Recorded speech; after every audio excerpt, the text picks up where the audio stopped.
Salut à tous, c'est Zonzon. Aujourd'hui on se retrouve pour l'épisode 4 des quelles races choisir. Et aujourd'hui je vais vous présenter le poulet label ou le poulet roux, le poulet de chair. C'est comme vous voulez. Je vais vous présenter ce poulet. Donc je vous parlerai de mon expérience où j'ai eu ces poulets et des caractéristiques de ces poulets, pourquoi le choisir ou pas. À la fin de cette vidéo il y aura une petite note pour ce poulet avec le barème qui est le suivant. Et tous les semaines donc je classe les poulets que je présente. Comme vous le voyez là dans cette vidéo, j'ai mis deux gros coqs, deux gros poulets que j'ai, et j'ai aussi mis une petite poule qui est normalement juste là. Regardez juste à côté aussi, on a un gros coq ici et un autre ici. Voilà, c'est une petite poule rouge comme ça, donc c'est vraiment des très grosses poules. De toute façon je vais vous en prendre une après pour bien vous la montrer. Donc c'est souvent des poulets utilisés dans les grandes industries, par exemple pour faire des œufs, mais aussi et surtout de la viande, par exemple le poulet label rouge, le poulet bio. Donc moi j'avais acheté ces poules et ces poulets à gamme vert il y a exactement à peu près 2 ans. Je vous avais fait une vidéo d'ailleurs, je vous la mets là juste aussi, vous pouvez, n'hésitez pas à aller la voir. Et de ce fait là j'ai reproduit donc ce gros coq là, donc je suis plutôt fier. Par exemple ces poulets là, c'est aussi des poulets label que j'ai reproduits moi-même, donc avec mon gros coq qui est juste là, c'est Apollon, vous le voyez souvent dans les vidéos. Et ça a permis d'avoir vraiment des très beaux poulets, surtout pour la nourriture, puisque ce poulet les gars il faut pas l'oublier, c'est un poulet essentiellement fait pour la nourriture. N'achetez pas par exemple ces poulets si vous voulez par exemple avoir des couvées, ça serait avec les poules, ça serait dommage, puisque c'est une poule qui ne couvre pas du tout. Mais par contre c'est bien par exemple si vous prenez les œufs pour oh, il y a une petite tourterelle ici. Je sais pas d'où elle vient. Elle était pas là au début de la vidéo.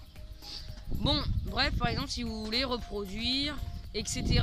etc. Maintenant, je vous laisse avec des petits plans de poules rousses. Et c'est parti.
Donc après avoir vu ces très beaux plans de poulet fermier roux, on va maintenant passer à la note finale que vous attendez tous avec le barème qui est ci-dessous.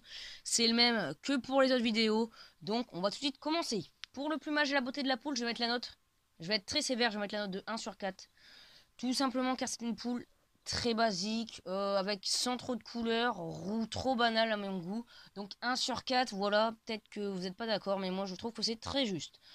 Pour la bonne poule couveuse de chair et pondeuse, moi je vais mettre la note de 2 sur 3, puisque c'est une très bonne poule pondeuse et une très bonne poule de chair. Après on n'évalue pas le critère de la poule couveuse, donc pour moi c'est aussi très juste. Et enfin pour le dernier critère, ça sera vous qui voterez dans la vidéo finale ou c'est cette vidéo, c'est comme vous voulez. Donc on se retrouvera mercredi prochain, c'était Zonzon, allez bye tout le monde.